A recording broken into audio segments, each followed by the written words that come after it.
Por exemplo, um produtor me questionou, eu não quero casquear todas as vacas, porque depois que eu começo a casquear, eu tenho que casquear sempre. E aí ele falou que queria fazer só as mancas. Aí eu fiz uma conta rápida para ele por WhatsApp mesmo, expliquei, se tu casquear só as mancas e tu continuar sempre casqueando só as mancas, só com o preço que tu casqueia essas 10 vacas mancas tuas, você paga o casqueamento preventivo dela 2 vezes por ano e sobra dinheiro.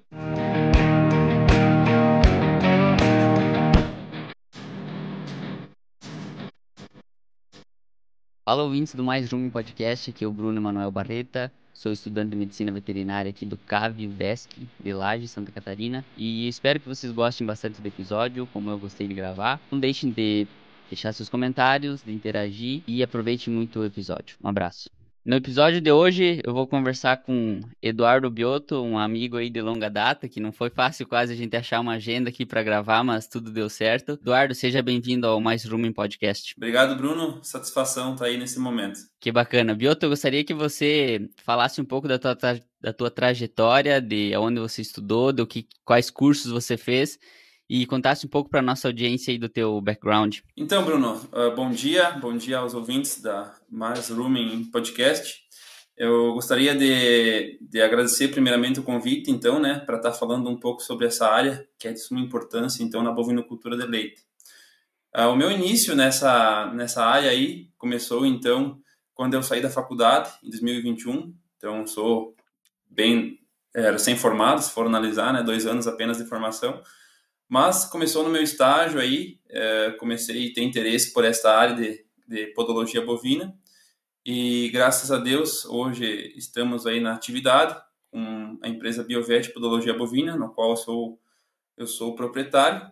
Atendemos em torno então de 700 a 800 animais mês, e isso para nós é gratificante poder estar levando bem-estar aos animais de produção aí no interior. Muito bom. O Biotto, você já tocou no assunto aí que nós vamos falar grande parte da nossa conversa, que é a podologia bovina, o casqueamento dos bovinos. E eu só queria pontuar mais uma coisa, que a gente é natural da mesma cidade, a gente se criou lá em Ouro Verde, joguemos bola junto, estudemos aí em fases parecidas e a gente foi pro colégio agrícola, né? Eu não sei se lá foi um dos lugares que criou esse amor pelos animais, pela bovinocultura de leite. Como é que tu pode definir aquela escola que a gente teve do colégio agrícola? Como é que foi esse período para você? Bem lembrado, Bruno. Somos da mesma cidade aí, se criamos junto. Sim, foi no colégio agrícola, então, ali no período de 2013 a 2016. Foi o período no qual eu fiz o colégio agrícola. Até então não tinha contato nenhum com vaca de leite, né, com bovinos de leite. E foi nesse período que o meu pai virou produtor de leite também. Então, eu alternava o colégio agrícola no dia de semana com a prática em casa também nos finais de semana. E ali começou tudo, tanto é que no meu estágio de colégio agrícola, interno no colégio agrícola, eu fiz os 2 estágios na bovinocultura de leite. Até não foi fácil conseguir isso, porque eles priorizam você fazer um estágio em uma área e um estágio em outra, né, para ter mais diversidade. Mas eu bati o pé, eu falei, não, eu quero fazer 2 estágios em bovinocultura de leite, porque eu não me vejo trabalhando em outra área a não ser com bovinos de leite. É o amor, né? Só pode. É verdade. E Não, aí trabalhei os 3 anos assim voltado para a bovinocultura de leite. E quando saí da faculdade, quando saí do colégio agrícola, já saí decidido que ia fazer medicina veterinária para trabalhar com bovinos de leite, tanto em casa, né, como produtor, ou fora, que é o que está acontecendo agora, né, auxiliando produtores aí nessa área de podologia. legal, bastante similaridade aí também com aonde eu estudei, que foi no Colégio Agrícola La Salle, ali em Xanxerê, onde nós estudamos, e aí o Eduardo também fez o curso de Medicina Veterinária, e enfim, hoje tem a Biovet Podologia. Então, Bioto, para nós entrar nesse assunto aí, eu sei que talvez pode parecer uma pergunta um pouco histórica, mas quando que surgiu o casqueamento e por que o pessoal começou se preocupar com casquear os animais? Aqui a gente está falando, obviamente, mais de bovinos de leite, mas qual que é a história aí que você pode contar para nós introduzir esse assunto aqui? Olha, Bruno, o casqueamento existe faz muito tempo já, não tem uma data pré-estipulada, um ano pré-estipulado, mas já surgiu há muito tempo. Só que com o passar dos tempos, o casqueador ele foi até um certo ponto ridicularizado. Por exemplo, o que nós estávamos comentando antes, né? As pessoas têm um certo preconceito contra o casqueador. Eu sou médico veterinário e trabalho com casqueamento. Até um certo ponto, até um certo tempo, isso, nossa, o cara desceu de nível, né? E não é isso que acontece, né? O casqueamento, então, vem sendo cada vez mais uma crescente na bovinocultura. Os produtores estão vendo que é muito importante, não é apenas estético o casqueamento. Foi o que aconteceu ontem, por exemplo, um produtor me questionou, eu não quero casquear todas as vacas, porque depois que eu começo a casquear, eu tenho que casquear sempre. E aí ele falou que queria fazer só as mancas. Aí eu fiz uma conta rápida para ele por WhatsApp mesmo, expliquei, se tu casquear só as mancas e tu continuar sempre casqueando só as mancas, só com o preço que tu casqueia essas 10 vacas mancas tuas, você paga o casqueamento preventivo dela 2 vezes por ano e sobra dinheiro. Aí eu expliquei que o animal, além de deixar de produzir leite, ele vai diminuir o valor agregado, porque muitas vezes tu tem que descartar um animal por um preço assim muito baixo e não vai deixar a filha na propriedade, enfim. Então, o casqueamento vem crescendo cada vez mais nas propriedades e a gente está aí para tirar muita desinformação. No caso, ontem foi um exemplo bem didático, né? E eu queria explanar isso aqui porque é uma pergunta corriqueira e que os produtores fazem muito para a gente, né? Perguntas assim que muitas vezes são mitos, né? É verdade. E até agora eu lembrei de uma vez uma história que eu estava fazendo um estágio com o... Você vai conhecer o Vandrigo Danelli e o Maurício Grespan, lá em Abelardo Luz. E aí o Maurício, eu lembro de uma conversa nossa que ele estava tentando me convencer de fazer um tratamento odontológico nos cavalos, de fazer alguma coisa ali. Eu indaguei, ele falei, viu, mas antigamente ninguém fazia isso aí. E daí ele me respondeu o seguinte, mas antigamente também ninguém fazia cesárea, ninguém casqueava o casco dos animais, então é conforme a gente vai entendendo mais de bem-estar, entendendo mais sobre os animais, que essas novas práticas vão entrando aí na rotina das fazendas leiteiras. E um outro ponto interessante, que eu acho que também vale nós comentar aqui, Bioto, se a gente olhar para a produção leiteira no Brasil, o número de vacas ordenhadas vem caindo, o número de produtores vem caindo, mas a nossa produtividade vem aumentando.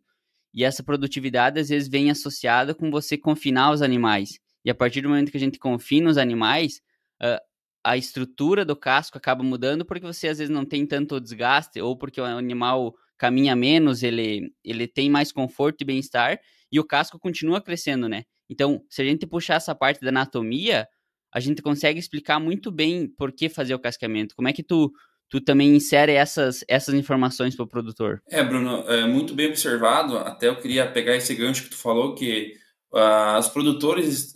os produtores diminuíram, mas a produção aumentou, né? Então os tiradores de leite caíram fora, né? Ficaram apenas os produtores e isso é muito importante para a atividade porque acaba alavancando, né? Eu vi um tempo atrás que a média nacional do Brasil, não sei como é que está agora, mas isso é tempo da faculdade ainda, a média nacional de vaca de leite era 5 litros por vaca, e isso é muito baixo, então isso se dá muito pelos tiradores e os produtores, entendeu? A diferença nítida entre isso. Mas com o tempo a gente vai mudando isso. E referente à anatomia do casco e a importância do casqueamento, pegando outro gancho que tu falou aí, eu gosto muito para mim, estimular o produtor a fazer o casqueamento. Você é da região, Bruno, tu sabe que aqui na região os produtores, eles trabalham, a maioria, né? Trabalham o ano todo para o final de semana ir para a praia, tirar um descanso, tirar uma folga. Antes de ir para a praia, para o litoral catarinense, por exemplo, que é famoso, eles vão na mecânica, fazem a revisão do seu carro e não deixam de olhar o pneu, geometria, balanceamento, que é o que apoia o carro no chão, né? O pneu, no caso, a roda, né? E eu faço essa alusão, porque não adianta muitas vezes a gente chegar lá e largar, sabe? O casqueamento é bom para corrigir prumo, para isso, para aquilo. O produtor não vai, muitas vezes, querer saber isso. Você tem que dar exemplo didático, tem que dar evidência. E aí eu falo muito, mas você, para tu ir viajar, você não faz uma revisão no teu carro? Você não vai lá fazer a geometria, o balanceamento, o alinhamento, tudo que está ligado ao pneu, que é o que apoia o carro no chão? Então, por que que a vaca, vamos supor que a viagem vai ser a lactação e o destino final vai ser o período seco? Para você chegar com a vaca saudável lá no final da lactação, preparando para uma próxima lactação, você tem que fazer o casqueamento, fazendo alusão à manutenção do caro, né? Você tem que fazer o casqueamento, você tem que cuidar do casco do animal, porque querendo ou não, é o que apoia o animal no chão, né? Uma coisa meio lógica, mas é isso. Então, eu uso muito exemplos, evidências, para conseguir botar na cabeça deles que é importante sim e tem que fazer, né? Tem que fazer porque o animal merece também ter um conforto. Exato. Esse negócio do bem-estar, eu acho que você pode falar também melhor, Bioto, quanto a gente trabalhar esse bem-estar do animal a partir dos cascos pode aumentar a longevidade das vacas, né? Acho que o professor Marcelo Cecim, ele brinca que às vezes não é o produtor que descarta uma vaca, mas sim a vaca que descartou o produtor. Porque a vaca veio sendo tão, vamos dizer, maltratada, entre aspas, para não gerar nenhuma confusão aqui, de, por exemplo, você não se preocupar com o bem-estar, você não dar uma água de qualidade, você não casquear esse animal, e você acaba tendo que descartar essa vaca antes. A vaca não diluiu tanto o custo do que, por exemplo, uma vaca de 5, 6 lactações. Então, eu acredito que nessa onda do bem-estar, se a gente não tivesse que explicar isso para um produtor, mas mais para uma turma de veterinária, que está fazendo curso de veterinária de zootecnia, a gente poderia incluir esse assunto do bem-estar também no casqueamento dos animais. O que tu acha disso, Bioto? Seria importante, né, Bruno? De suma importância, até porque tem uma disciplina, por exemplo, tem a disciplina de bem-estar na faculdade, mas que não depende da faculdade, claro, mas que não, muitas vezes não abrange essa área de podologia bovina, né? E pensando por esse lado, seria muito importante, muito bem observado esse ponto. Uma outra pergunta aqui, Eduardo, o que tu pode comentar aqui para nós e com a audiência também sobre tanto a anatomia quanto composição do casco, que vai ser aí um conceito para nós entender as lesões um pouco mais para frente. Então, Bruno, para nós falar sobre esse assunto, a gente tem que pegar lá do início. Por exemplo, o animal, a vaca de leite, ela é um animal quadrípede, com 4 patas, biungulados.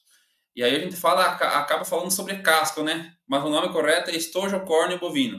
Então, quando a gente vai fazer o casqueamento do casco, a gente tem que falar assim, ó, fazer a parafuncional do estojo córneo bovino. Seria a nomenclatura correta. A questão da anatomia do casco, o casco, então, ele é composto por muralha, que é o que protege o estojo córneo, né? É a parte frontal do casco. Por isso que é a parte mais dura do casco, por ter esse fator de proteção. Na parte de baixo tem a sola, que é o que apoia o peso do animal sobre a superfície. A junção da muralha com a sola é a linha branca, como eu falei anteriormente. A parte que recebe o impacto também da pisada do animal é o talão.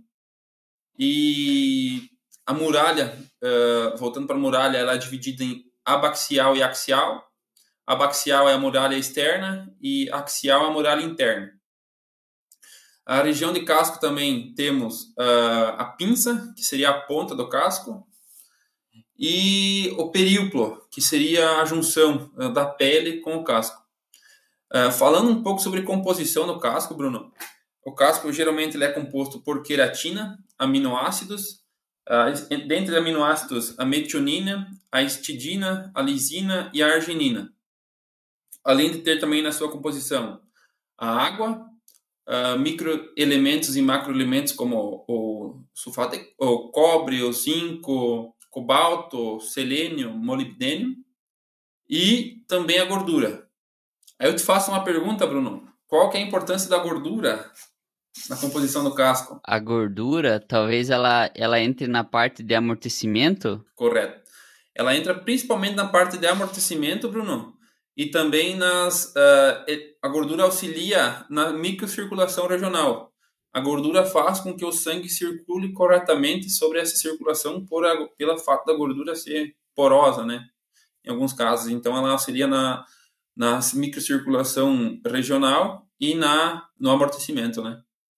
Ela faz a almofada entre a terceira falange com o córeo. E só antes nesse assunto dos aminoácidos, vocês também chegam a recomendar alguma coisa para vamos dizer, composição do casco que entre na dieta dos animais? Bruno, tem muito produto milagroso que está vindo no mercado aí, por exemplo, a base de biotina, né? A biotina, a gente sabe que a absorção dela é apenas pelo rumen, né? Talvez se não sou muito dessa área, você pode me ajudar. Ela é uma vitamina do complexo B, se eu não estou enganado. E aí ela ajuda na composição do casco. Mas antigamente era 100% a biotina que era, sabe, o fator desencadeante da produção de casco. Mas hoje analisando e com os estudos recentes, vê que a biotina não tem um papel tão importante no casco. Então, claro, tem que ter biotina na dieta, né?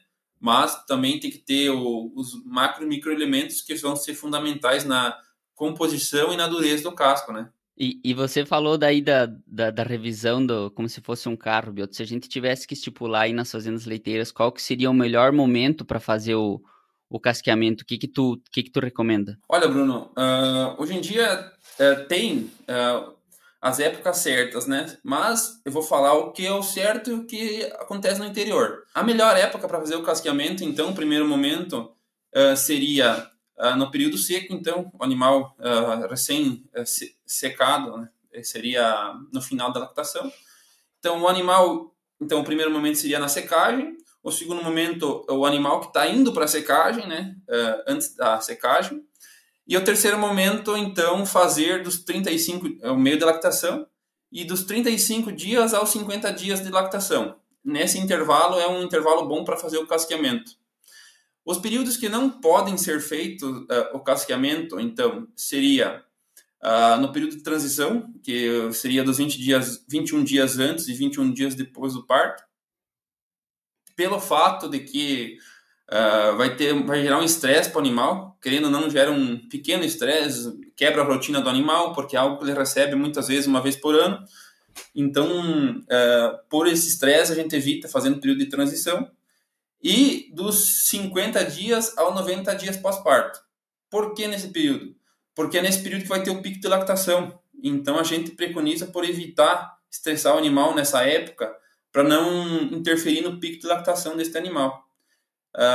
Eu só queria falar aqui de uma coisa, Bruno, que é um mito também, que a gente fala ali de não fazer o casqueamento no período de transição. Isso eu falo para o tronco tombador e para o tronco de levantapé, ou hidráulico ou manual. Porque tem muita gente que fala, antigamente falava que o tronco tombador vira bomaço. E na verdade não é isso que acontece. O que vira bomaço é um pré-parto que não funcionou, entendeu? Um pré-parto que não deu certo.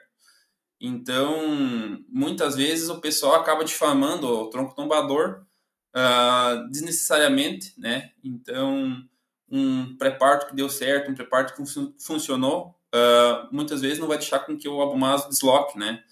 Então, eu só queria deixar claro esse mito aí que muitas vezes circula no interior. E é uma pergunta rotineira dos produtores, né? Mas não vai virar abomado, enfim. Então, eu só queria deixar claro isso. E agora, já entrando, Bioto, na parte das doenças, queria que tu comentasse um pouco sobre quais que são as principais doenças aí que podem acontecer no casco dos bovinos. Então, Bruno, as principais doenças, então, que a gente encontra no interior seria a dermatite digital, que é uma reação proliferativa da pele, né? A bactéria, ela está no ambiente, a bactéria é do gênero Treponema, causada por uma espiroqueta. Então, essa bactéria está no ambiente e ela vai entrar em contato com o animal. Como eu falei, ela é uma espiroqueta, ela tem forma de espiral. Ela não precisa de porta de entrada para infectar o animal. Ela entra em pele íntegra. Então, nesse caso dessa doença, a vaca precisa estar com a imunidade muito boa para ela não ter a infecção. A partir do momento que a vaca baixou a imunidade, vai ter o desenvolvimento dessa doença. Essa doença, então, Bruno, ela foi descoberta em 1974 pelos médicos veterinários o Chieli e o Mortellaro. Tanto é que ela é chamada de Mortellaro também, para os mais leigos chamam apenas de Mortellaro. Então, o nome dessa doença é chamada de Mortellaro pelo fato de ser descoberta pelo médico veterinário Mortellaro na Itália. Então, essa doença ela é dividida então em cinco fases, né? A fase M1, a fase M2, M3, M4 e M4.1. Eu vou tentar explicar um pouco de cada uma. Claro. É bem difícil explicar isso por áudio, porque o ideal seria Uhum, mostrar uma foto, assim, né? Mas eu vou uhum, tentar.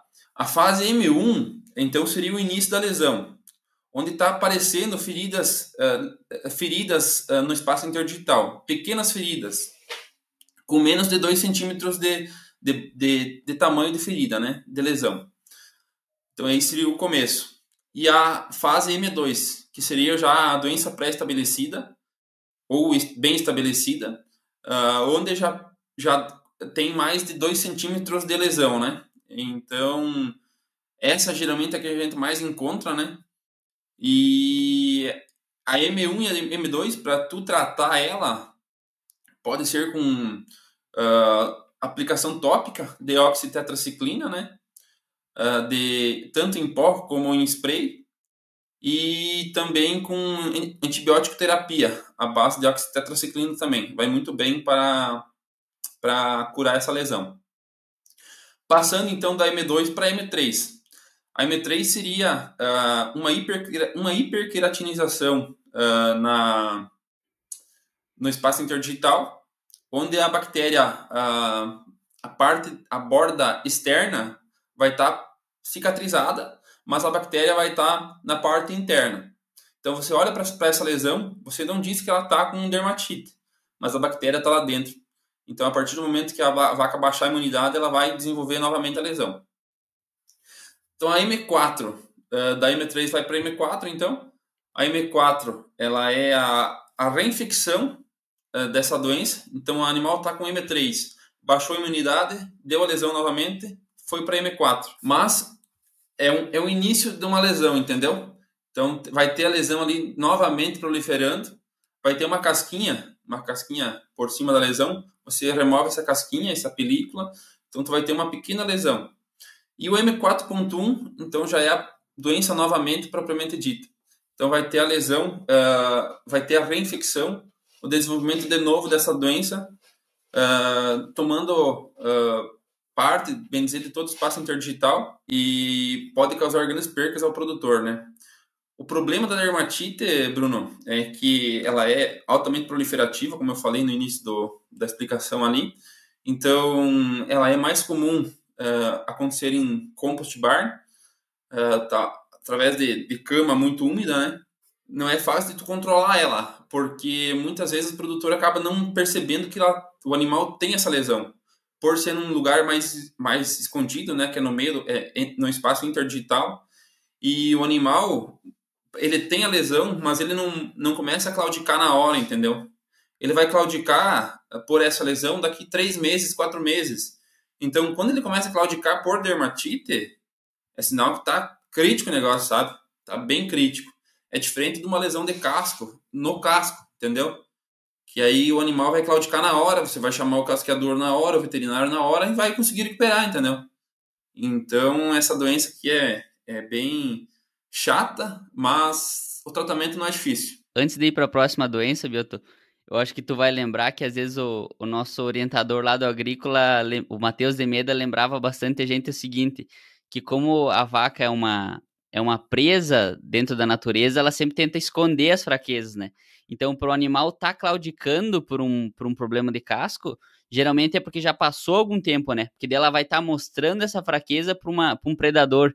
Então, geralmente, eu não sei se você concorda ou não, mas que não é no ato que acontece vamos dizer, esse sinal clínico da vaca. Geralmente leva alguns dias de desenvolvimento da doença para o animal começar a claudicar. Com certeza, Bruno, muito bem observado e muito bem lembrado, né? Do grande Matheus Alandemeto. Até, já que você tocou nesse assunto, para a gente fazer, por exemplo, a avaliação de score de locomoção, a gente não pode ficar muito perto do animal, porque o animal, como ele é uma presa fácil, como tu falou, ele vai acabar escondendo a dor que ele tem, então ele vai caminhar normal. Se for um caso de score 1 ou 2 de claudicação, ele vai tentar esconder essa dor.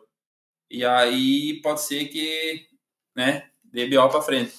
Então, é sempre fazer a escora de locomoção meio por longe na propriedade, um local que a vaca não te veja muito, né? Não fique na visibilidade da vaca para tu ter um resultado bom, fidedigno, né? Voltando para as lesões que nós estávamos falando, eu falei sobre dermatite, que é o que mais acontece em compost barn. Eu vou falar sobre úlcera de sola. A úlcera de sola também causa grandes percas na atividade leiteira, chegando até $700. Uma úlcera de sola no animal, $700. Então, tu imagina a perca que é. Ela é uma das principais doenças de casco aí. Ela caracteriza-se por causar a exposição da derme, que é o tecido vascular do animal. Essa úlcera acontece geralmente por uma falta de aprumo desse animal. Ele acaba distribuindo o peso, o seu peso, no caso, para o lado errado do casco, e aí acaba causando úlcera. Pelo fato de que, na terceira falange, que é o último osso que está em contato com o casco ali, é o último osso, tem a tuberosidade da terceira falange na parte interna do osso. Essa tuberosidade, se o animal pisar errado, por exemplo, desaprumado, essa tuberosidade vai acabar lesionando o córeo desse animal e vai acabar extravasando sangue. Extravasando sangue, a gente sabe que o sangue é um baita meio de cultura, né? Então a bactéria vai acabar desenvolvendo ali e vai gerar grandes percas ao produtor, né? Então, nesse caso, a gente tem que abrir a lesão, aliviar a pressão, tirar todas as bordas dessa úlcera, né? Tem muita gente que queima. Eu sou contra queimar a lesão de casco, sabe? Porque acaba dificultando a cicatrização. Então, o ideal seria abrir a lesão, aliviar a pressão e colocar um taco ortopédico na unha boa. Que aí tu vai fazer um sobressalto nessa unha lesionada e o animal não vai apoiar no chão e não vai sentir dor. Então vai recuperar até muito mais rápido. E aí, dependendo desse caso, apenas o taco já está de bom tamanho, dependendo da gravidade da úlcera, né? Claro, úlceras muito grandes, aí a gente coloca uma bandagem para proteger um pouco, né, a lesão. Mas só em casos assim extremos até por uma hemostasia, né? Tem casos que sai muito sangue, enfim. Legal. E aí, como eu falei da úlcera, eu acabei esquecendo da dermatite. A dermatite, então, uma dermatite em um animal pode gerar uma perca de $153. Uma dermatite. Então, tu vê a importância, né? Então, o produtor, muitas vezes com 50 vacas, tem 40 com dermatite. Então, tu faz a conta e tu vê quanto que o produtor está deixando de ganhar, né? Então, passando a dermatite e a úlcera, temos a doença da linha branca, também uma doença de suma importância, que causa grandes percas. O que o produtor deixa de ganhar com a doença da linha branca é de $310, então também uma perca significativa, né? A doença da linha branca, antes eu tenho que explicar o que é a linha branca. A linha branca ela é a junção da muralha com a sola. A linha branca seria a parte mais mole do casco. Então, muitas vezes, essa doença pode ter interferência de dentro para fora, como de fora para dentro. Então, por exemplo, o animal pisou em um prego, por exemplo, né? Pisou em uma pedra, um pedaço de madeira pontiagudo. E aí esses materiais acabaram lesionando essa linha branca. Então, por ser um material mais mole, mais flácido, a bactéria vai acabar tendo como porta de entrada ali, né? Vai subir para a corrente sanguínea e vai acabar causando um abscesso. Esse abscesso subsolar ele vai acabar prendendo a epiderme da derme e vai ter uma grande claudicação no animal, né? Porque ali fica latejando, o animal sente muita dor.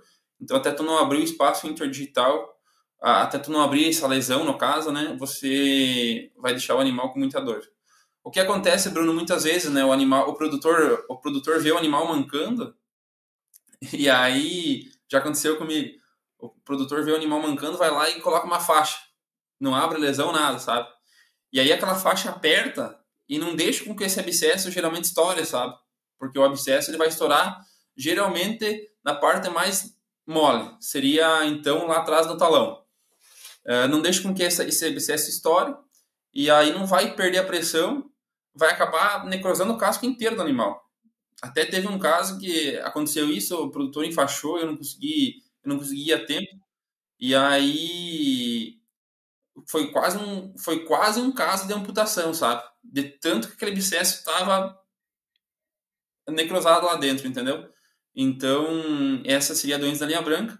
Para resolver esse caso, geralmente a gente tem que fazer o mesmo procedimento da úlcera de sola, né? Abrir a lesão, tirar todas as bordas necrosadas.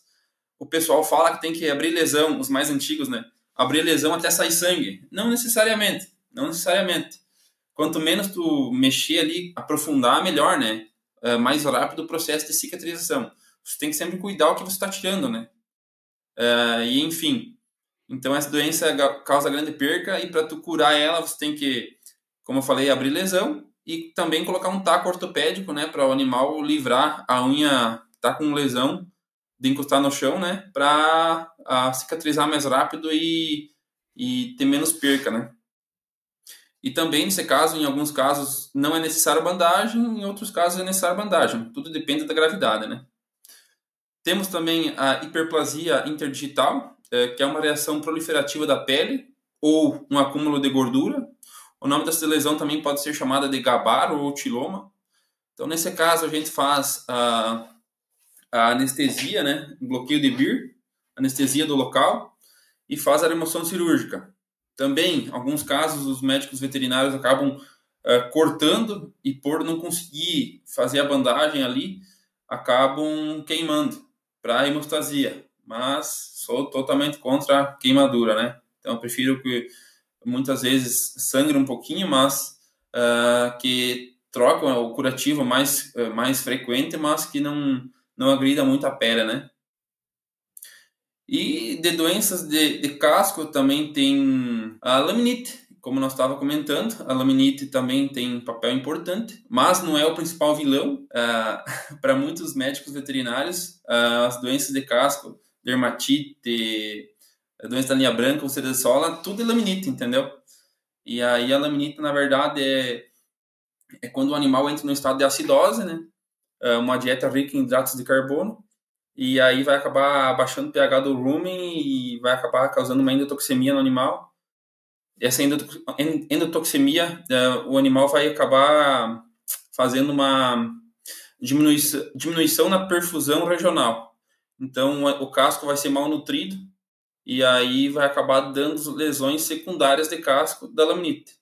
Mas eu só quis falar para título de curiosidade, é muito difícil encontrar laminite no interior. Então, como eu te falei, por exemplo, a gente atende aí 700, 800 animais mês e se pega 2, 3 laminite é muito, sabe? Geralmente essas 3 primeiras doenças que eu falei aí: dermatite, úlcera e doença da linha branca. Interessante. Falando também de lesão, Bruno, tem o flegmão interdigital ou a necrobacilose interdigital. É uma doença também que é a pior doença para ser tratada no animal, se não for pega no início, né? Nesse caso, tem ação de bactérias como a Actinomyces piógenes, Fusobacterium necrophorum, Dichylobacter nodosius. Essas bactérias, como a Actinomyces piógenes, ela é uma bactéria produtora de pus. Então, a bactéria vai ser atraída na articulação, né? Na articulação da primeira, segunda e terceira falange. Essa bactéria vai na articulação, vai acabar produzindo essa secreção purulenta na articulação, né? E vai acabar fibrosando toda a articulação, pelo fato dessa secreção purulenta ser ácida, né? Então, por isso que muitas vezes o flegmão, o animal tá com o pé bem inchado, bem grande. Tanto é que também pode ser chamada de pezão essa lesão, porque o pé fica muito feio, muito grande, muito desconfigurado, entendeu? Então, é uma doença que, se não for pega no início, a chance de perda do animal é muito grande. E aí, Bruno, tem mais lesões, mas as principais, acredito que seriam essas. E para deixar claro para o pessoal, então, a laminite, que muitas vezes talvez é tida erroneamente como a doença que mais, a manifestação e que mais acomete, ela não é tanto, e seria um problema da nutrição e não da podologia bovina? Justamente, Bruno, justamente. Como eu falei, é quando o animal ingere muito hidrato de carbono na dieta, pode ser proveniente de volumoso, de concentrado, e aí acaba causando uma acidose ruminal e acaba causando essa laminite, né? Então, até muitas vezes é bom o casqueador e o nutricionista andar lado a lado na fazenda. Por exemplo, tem um nutricionista aqui de Xanxerê que toda vez que eu estou na fazenda ele vai lá e conversa comigo e vê como é que tá os cascos. É importante, tá? Até mesmo os produtores muitas vezes me perguntam, tá, como é que tá o casco, como está a composição do casco, a dureza do casco. Isso é muito importante, né? Ter essa troca, esse feedback entre a gente e os proprietários e os nutricionistas. E Eduardo, como a gente sabe que uma das formas de a gente identificar esses animais pro casqueamento é a partir do score de locomoção, que até hoje já tem aí câmera ajudando, mas o olho humano ainda é um dos principais meios de fazer isso. Como é que a gente chega nos resultados do score de locomoção? Então, Bruno, como eu falei anteriormente, para a gente fazer o score de locomoção, a gente tem que pegar um local na propriedade que não interfira na ordenha, né? E um local que o animal não tenha tanta visibilidade perante você, né? Pois ele vai tentar esconder essa dor, por ele ser uma presa na teoria da evolução, né? Então, o score 1 de locomoção, o animal, tanto parado como caminhando, a linha de dorso dele está reta. Então, não apresenta claudicação nenhuma e a linha de dorso reta. No score de locomoção grau 2, o animal vai ter a linha de dorso reta, o animal estando parado, e a linha de dorso levemente arqueada quando o animal está caminhando. No score de claudicação grau 3, o animal vai ter a linha de dorso arqueada, tanto parado como caminhando, e vai apresentar um certo atraso na passada da unha que está com lesão, do pé que está com lesão. No score de claudicação grau 4, Bruno, o animal vai ter a linha de dorso arqueada, tanto caminhando como parado, e já vai apresentar uma certa dificuldade no andar, né? Vai ter problema com uma dificuldade na locomoção. E no score de locomoção grau 5, Bruno, o animal não apoia o pé no chão, evita ao extremo apoiar essa pata no chão, né? A pata que está com lesão, e vai estar com a linha de dorso arqueada, tanto caminhando como parado. Então é nítido, né? O animal não apoiar o pé no chão, ou a cada 2, 3 passos ele apoia só para soltar um pouco peso, mas pouca coisa. Então esse é o score mais completo que tem. Aí tem o score de claudicação do score 1 ao 4 e do score 1 ao 3. Muita gente usa o score de locomoção grau 3, que é o grau 1, o animal sadio, né? Sem claudicação nenhuma. O grau 2, o animal levemente com a claudicação. E o grau 4, com uma claudicação mais severa. Seria até o mais simples, né? Mas para a gente que está aí no campo e vai fazer atendimento aos produtores, que o produtor pede para você olhar todos os animais, tu tem que ter um olhar mais clínico, né? E aí a gente usa o score de locomoção até o 5, né? Para tu saber qual animal pegar e a importância de pegar esses animais, né? Para casquear. E nesse score, Bioto, de animais, do score de locomoção do 1 ao 5, a partir de qual score que a gente faz um tratamento preventivo ou corretivo nos animais? Curativo, Bruno, a partir do 2. Que se o animal vai ter o arqueamento de costela, o arqueamento da linha de dorso, no caso, ele já vai ter o problema. Então você tem que olhar esse animal. E aí num quesito de preventivo, você pega apenas o score grau 1, né? Para preventivo. Mas o grau 2, 3, 4 e 5 é para curativo. Aí, Bruno, outra coisa que eu queria falar é a questão das lesões. As lesões geralmente acontecem nos membros posteriores, que são os membros traseiros. 98% é nos membros, é lesão de pata, não de pé, no caso, lesão de unha, e 2% é lesão de perna. Então, muitas vezes o produtor, a vaca está mancando, mas é a perna. Tá, mas é 2% de chance. Vamos pegar esse animal para a gente ver, né? E aí, 95% ocorre no membro posterior e 5% no membro anterior. Aí tem essa diferença, Bruno? Tem uma explicação para isso. Por Qual que exemplo, seria?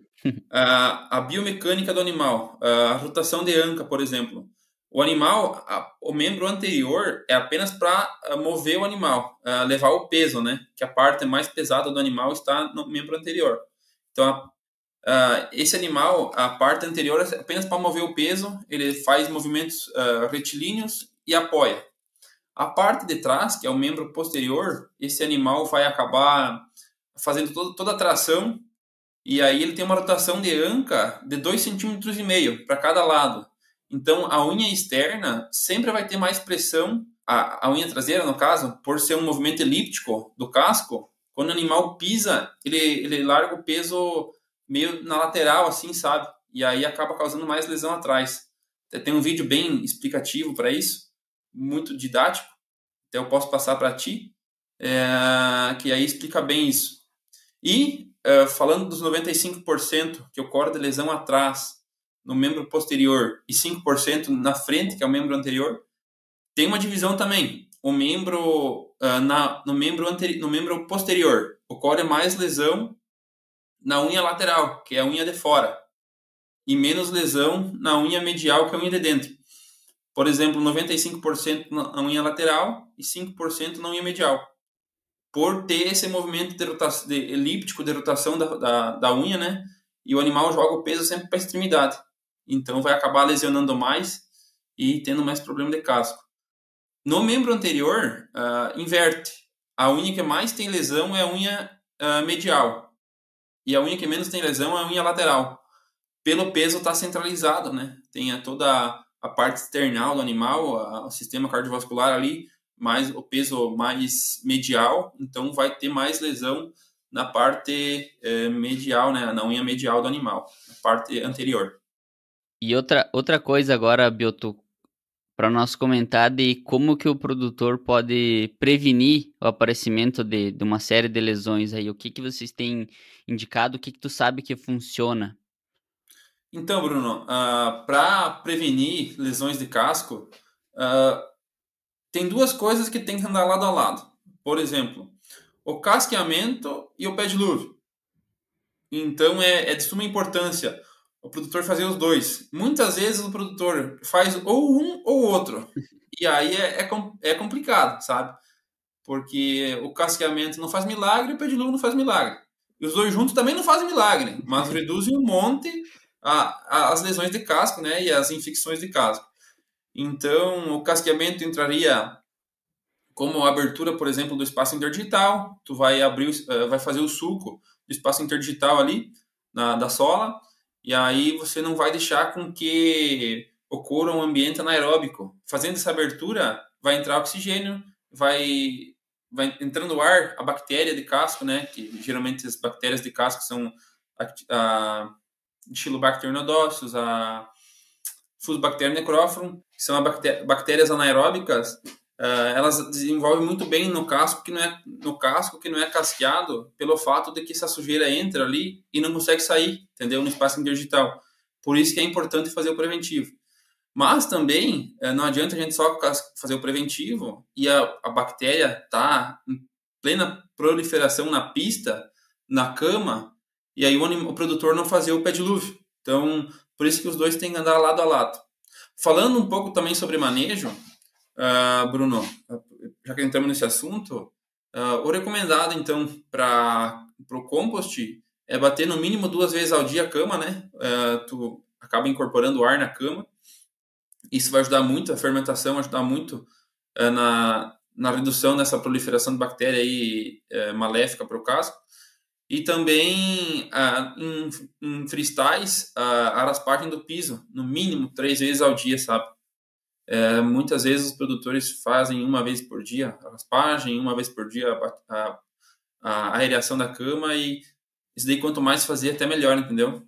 E aí o casco do animal agradece. E Bioto, antes de nós falar do custo para um produtor fazer o casqueamento, você falou muito bem dos custos das doenças, de, por exemplo, $153 na dermatite digital, $700 na úlcera de casco, na úlcera de sola.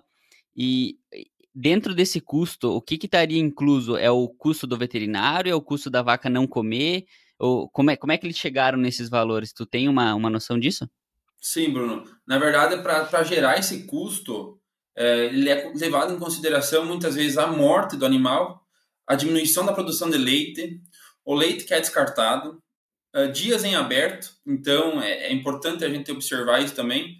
O animal que está com claudicação, aí ele vai aumentar os dias em abertos em 50 dias, né? Então, para quem trabalha com reprodução, é muito tempo, cara. É quase 2 meses aí que o animal vai ficar lá e é complicado para quem trabalha com reprodução. E também está incluso nesse custo a mão de obra e os tratamentos. Aí, por que que a úlcera de sola é mais caro, por exemplo, que a dermatite? Porque a dermatite é uma doença, como eu falei, é mais simples de tratar ela, né? A oxitetraciclina vai muito bem e a úlcera de sola já depende muito de colocação de taco. Aí o taco muitas vezes não fica o tempo que é para ficar. Aí muitas vezes o produtor não consegue trocar o curativo, você precisa, enfim. É bem complexa, né? Mas é esses fatores aí que eu acabei lhe falando. E até eu li um trabalho esses tempos que mostrava que o descarte pelos problemas de casco é o terceiro maior causa de descarte, perdendo apenas para infertilidade da vaca, ou seja, problema reprodutivo, e para mastite. Então, é um problema recorrente, eu diria assim, que está aí presente na produção de leite, nas fazendas de leite.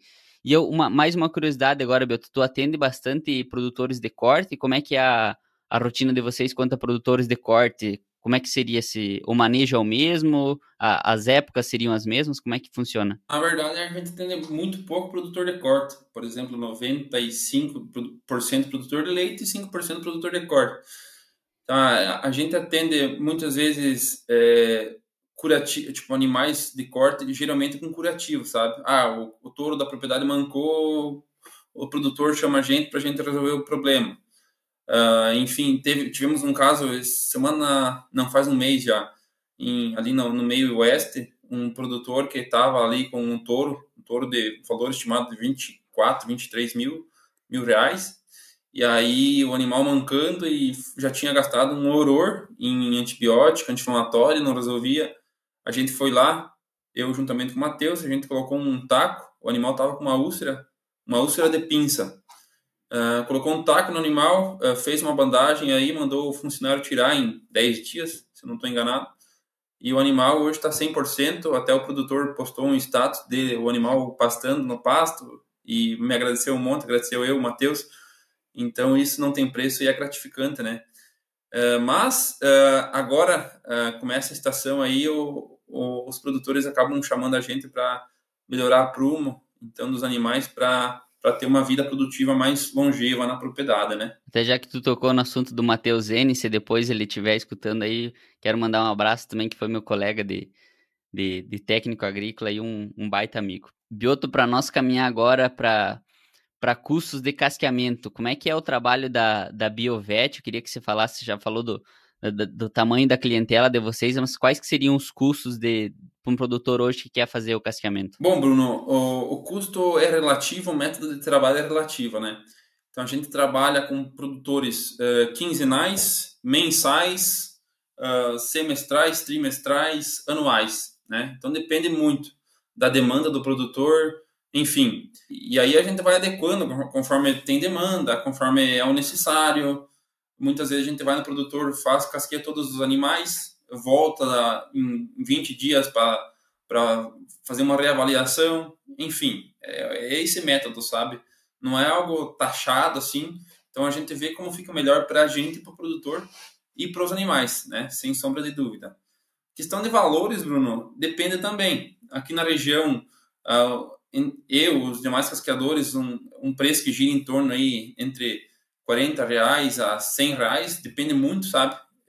Depende muito da região, de casqueador, de que animal tu vai atender.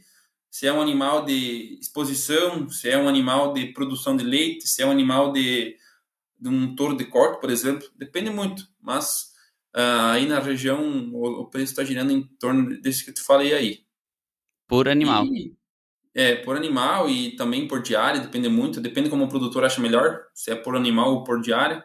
Enfim, e a gente vai adequando conforme o produtor acha melhor e conforme ele precisa, né? E agora que tu comentou do ponto do produtor também interagir com vocês, falar qual que é o melhor método lá para eles, qual que é o melhor sistema de cobrança, de trabalho, o que tu enxerga como um principal entrave da aceitação do casqueamento numa fazenda, Bioto? O que você tem experienciado quanto a isso? Olha, Bruno, o principal entrave por exemplo, eu gosto sempre de dar exemplo que é mais didático, né?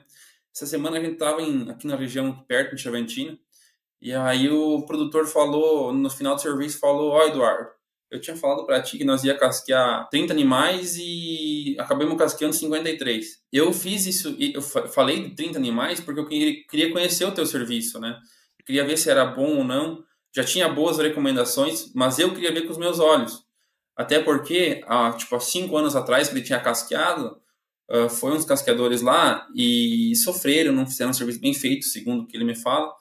E aí ele falou para mim, ó, se era para ser daquele jeito, eu não casqueava mais. Se era para ser daquele jeito, eu não casqueava mais. Mas agora eu vi que você está bem equipado, você e o Matheus fazem um bom trabalho no campo aí, e dá para nós deixar agendado aí uma vez a cada 8 meses, 6 meses, tu dá uma repassada nos animais, manter sempre, né, o animal no aprumo.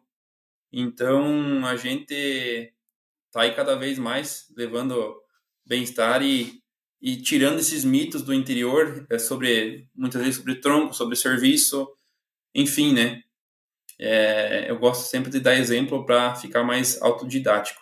Então, tu acha que seria um entrave mais do produtor desconfiar do trabalho, ou de não conhecer mesmo, de ter algumas más experiências que estão barrando ele da entrada dessa técnica, seria isso? Isso, Bruno, isso. Más experiências que já tiveram, né? Muitas vezes no passado, né? E também a desinformação, né? Até a gente atende produtores que ficam olhando a gente casquear e falam: nossa, eu nunca tinha casqueado antes. Tipo, produtores de 30 anos na atividade nunca tinham casqueado ainda, entendeu?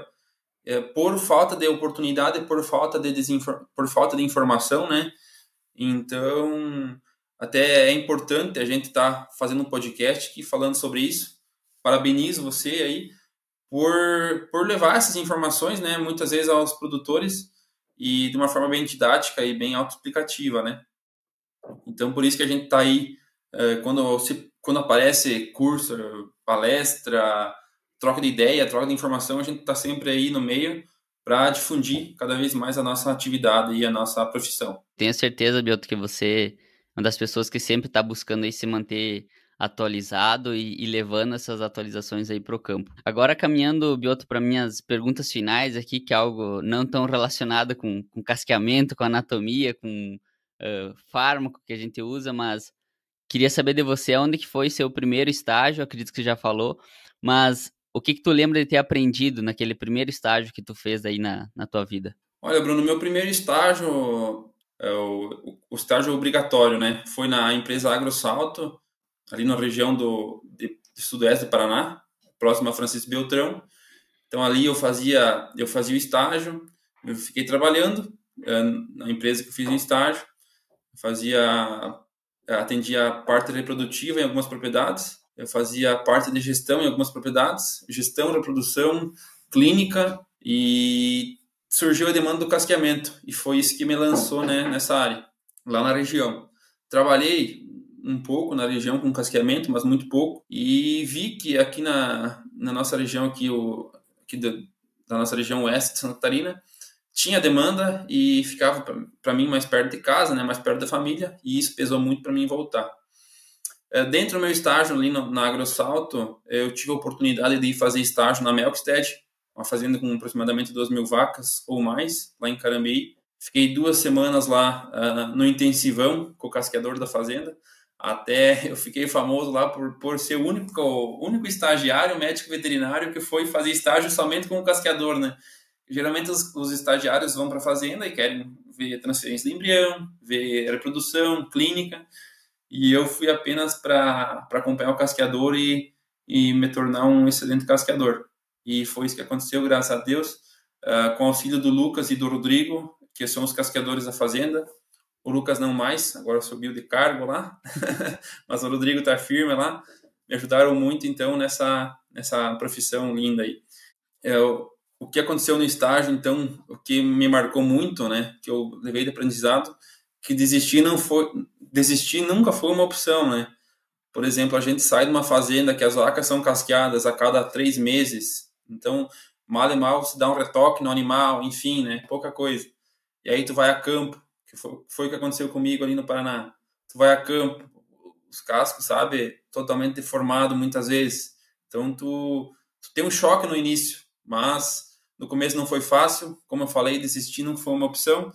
Sofri bastante, mas hoje estamos aí estabelecido no mercado. E não devia ter pouca vaca para casquear lá na Melkstad, né? Nossa.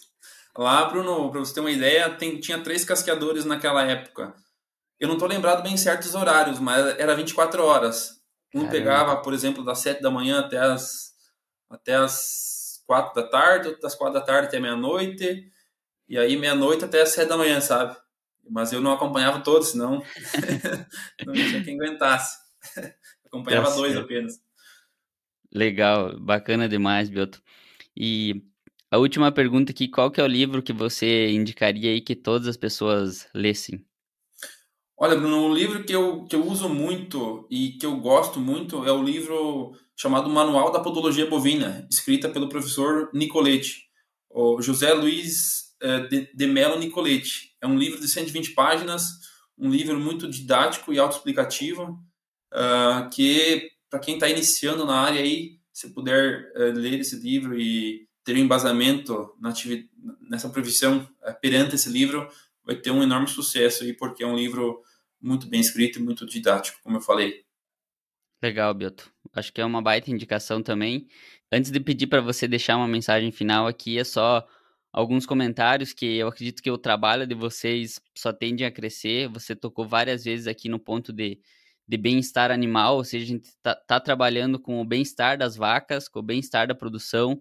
A produção com bem-estar, ela vai produzir mais, vai ter mais alimento, o alimento vai ser cada vez mais acessível ao grande público. Antes você falou e eu lembrei de como às vezes é difícil a gente tem que ter alguns cuidados na hora de fazer o score de locomoção das vacas, que esse é um dos pontos que a gente vai analisar para saber qual animal está mancando ou não. E hoje já tem aí inteligência artificial, câmera prevendo, olhando para as vacas, dizendo, ó, aquela lá tá com score e tal, você tem que fazer um cascamento preventivo ou curativo. Então é uma coisa que tende a crescer, o bem-estar animal é uma bandeira forte, e te agradeço bastante pela nossa conversa, que queria saber se tu tem alguma mensagem final aí, Bioto, sobre tudo isso que a gente falou de cascamento, de saúde das vacas e também do teu trabalho. Então, Bruno, eu agradeço mais uma vez o convite, agradeço pela oportunidade de estar divulgando, né? Como eu falei, é gratificante para a gente, massageia o ego da gente, acordar num sábado cedo aí e falar um pouco sobre vaca, sobre podologia bovina. Eu não me imaginava estar nesse ponto aí, mas com o reconhecimento teu aí e dos produtores, a gente está na atividade. Agradeço também ao Matheus Júnior Zeni, que é o meu colaborador aí, meu companheiro de todo dia na lida aí, ponta firme, comprometido. Muito obrigado, Matheus. Agradeço aos produtores pela oportunidade de abrirem as portas da fazenda aí para a gente poder estar desempenhando o serviço da melhor forma possível. E agradeço mais uma vez, Bruno. Meu muito obrigado e espero que tenha gostado do conteúdo. Como eu falei, eu não sou mestrado, doutorado, PhD, mas eu quis explanar um pouco do que acontece na prática, então, aí com os animais de produção. Imagina, você tem a faculdade da vida aí, Bioto, que também conta bastante. E por último, onde é que o pessoal te acha? Como que o pessoal pode entrar em contato contigo, Eduardo?